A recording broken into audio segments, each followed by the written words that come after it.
नमस्कार। चलिए आज हम एक टाइम कैप्सूल खोलते हैं, एक ऐसा खजाना जो हमें सीधे 1954 के भारत में ले जाएगा।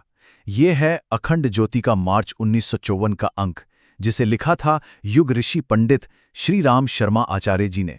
आइए हम सब मिलकर देखते हैं कि आज से लगभग 70 साल पहले के इस दस्तावेज में हमारे लिए क्या ज्ञान छिपा है। और इसकी शुरुआत ही एक इतने शक्तिशाली विचार से होती है। व्यक्ति अपने विचारों की चलती फिरती जीती जागती प्रतिमा के सिवा और कुछ नहीं है। उसका उत्थान और पतन सब उसके विचारों पर ही निर्भर है। जरा सोचिए, इसका मतलब है कि हमारी पूरी दुनिया, हमारा स्वर्ग और नर्क बाहर नहीं बल्कि हमारे अंदर ही बनता है। यही वो बुनियाद है जिस पर इस अंक की सारी शिक्षाएं टिकी हुई हैं। तो इस विश्लेषण में हमारा सफर कैसा रहेगा? हम किसी व्यक्ति के अंदर की दुनिया से शुरू करके बाहर की दुनिया में उसके असर तक जाएंगे। हम इन 5 भागों पर ध्यान देंगे।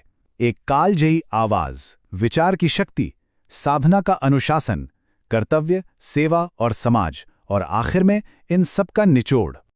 भाग 1, एक कालजयी आवाज। सबसे पहले ये समझना जरूरी है कि आखिर 1954 में लिखी गई ये बातें आज भी इतनी जरूरी और ताकतवर क्यों लगती हैं। चलिए इसके कॉन्टेक्स्ट को समझते हैं। देखिए, अखंड ज्योति सिर्फ एक धार्मिक पत्रिका नहीं थी। ये उस दौर के लोगों के लिए जीवन, मनोविज्ञान और आध्यात्मिकता पर एक प्रैक्टिकल गाइड की तरह थी। एक तरह से ये एक रोड मैप था जो सिखाता था कि एक उद्देश्यपूर्ण और अनुशासित जीवन कैसे जिया जा सकता है। और यही तो कमाल की बात है, ये सिद्धांत समय के साथ पुराने नहीं होते। 1954 में युग ऋषि ने आत्मनियंत्रण के जो सिद्धांत दिए थे, आज वही सिद्धांत हमें अपनी इस भागदौड़ और मुश्किलों से भरी जिंदगी को संभालने के लिए एक मजबूत ढांचा देते हैं। भाग 2, विचार की शक्ति। अब आते हैं इस लेख के उस मूल विचार पर जो सबसे ज्यादा अहम है, हमारे अपने विचारों में छिपी वो अनदेखी ताकत जो हमारी हकीकत को गढ़ती है।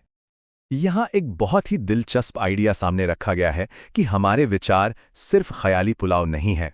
उन्हें एक बहुत ही सूक्ष्म पदार्थ, एक शक्तिशाली ऊर्जा बताया गया है, और यही ऊर्जा हमारे हर काम, हमारी हर आदत और आखिरकार हमारी किस्मत का बीज बनती है। तो आखिर ये काम कैसे करता है? सोचिए, एक चेन रिएक्शन की तरह। हमारे विचार धीरे धीरे हमारे चरित्र को बनाते हैं, जो हमारे बर्ताव में दिखता है।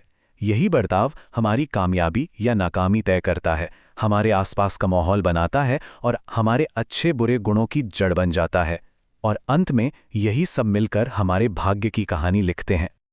ठीक है, अगर विचार इतने शक्तिशाली हैं, तो सवाल उठता है कि इन पर नियंत्रण कैसे किया जाए, और इसका जवाब है आध्यात्मिक अनुशासन, यानी साधना में। इस अभ्यास का पूरा सार इस एक लाइन में छिपा है। साधना का मुख्य उद्देश्य मन और इंद्रियों पर नियंत्रण प्राप्त करना है। जिस व्यक्ति ने अपने मन को जीत लिया है, उसने संसार को जीत लिया है।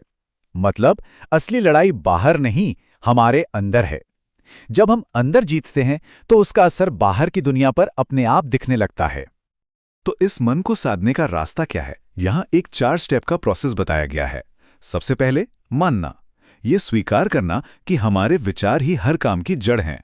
उसके बाद नियंत्रण, होशपूर्वक अपने मन और इंद्रियों पर अनुशासन रखना। फिर दिशा देना, अपनी मानसिक ऊर्जा को अच्छे और सही कामों की ओर मोड़ना।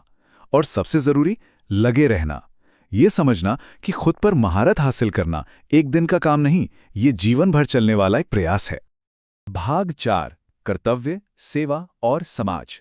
अब जब कोई अपने अंदर इतना काम कर लेता है तो इसका असर सिर्फ उसी तक सीमित नहीं रहता। आइए देखते हैं कि ये आंतरिक बदलाव हमारी बाहरी दुनिया में कर्तव्य और सेवा से कैसे जुड़ता है। तो यहाँ सबसे जरूरी चीज है काम के पीछे की नेयत। यही नेयत तय करती है कि उस काम का आध्यात्मिक और मनोवैज्ञानिक असर क्या होगा। स्वार्थ से भरे काम जो सिर्फ अपने फायदे और अहंकार के लिए किए जाते हैं, वे बंधन और दुख लाते हैं। वहीं दूसरी तरफ निष्काम कर्तव्य, जिसे धर्म कहा गया है, जो बिना फल की चिंता किए दूसरों की भलाई के लिए किया जाता है, वो मुक्ति और संतोष की ओर ले जाता है। और 1954 के हिसाब से देखें तो ये बात बहुत ही प्रगतिशील है, खासकर महिलाओं की शक्ति पर।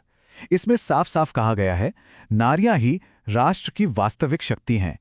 ये उनके सशक्तिकरण, उनकी शिक्षा और समाज को बनाने में उनकी अहम भूमिका को पहचानने का एक जोरदार आह्वान है। तो चलिए अब इस पूरी चर्चा को समेटते हैं और देखते हैं कि वो कौन सी मुख्य बातें हैं जिन्हें हमें याद रखना चाहिए। तो इस 70 साल पुराने लेख से हम अपने साथ क्या ले जा सकते हैं? ये 5 बिंदु उस ज्ञान का सार हैं। पहली बात, हमारे विचार ही हमारी दुनिया बनाते हैं। दूसरी, खुद पर जीत हासिल करना ही दुनिया को जीतने की कुंजी है। तीसरी, साधना मन को नियंत्रित करने का एक प्रैक्टिकल तरीका है। चौथी, बिना स्वार्थ के की गई सेवा और कर्तव्य ही एक बदले हुए इंसान की सबसे बड़ी पहचान है। और पांचवी, एक मजबूत राष्ट्र के लिए समाज के हर सदस्य, खासकर महिलाओं का सशक्त होना बहुत जरूरी है। और यहीं पे हम एक आखिरी लेकिन बहुत गहरे सवाल पर आकर रुकते हैं। अगर हम सच में ये मान लें कि विचार ही भाग्य का बीज है, तो ये सिद्धांत हमारे आज के एक दिन को जीने का तरीका कैसे बदल सकता है?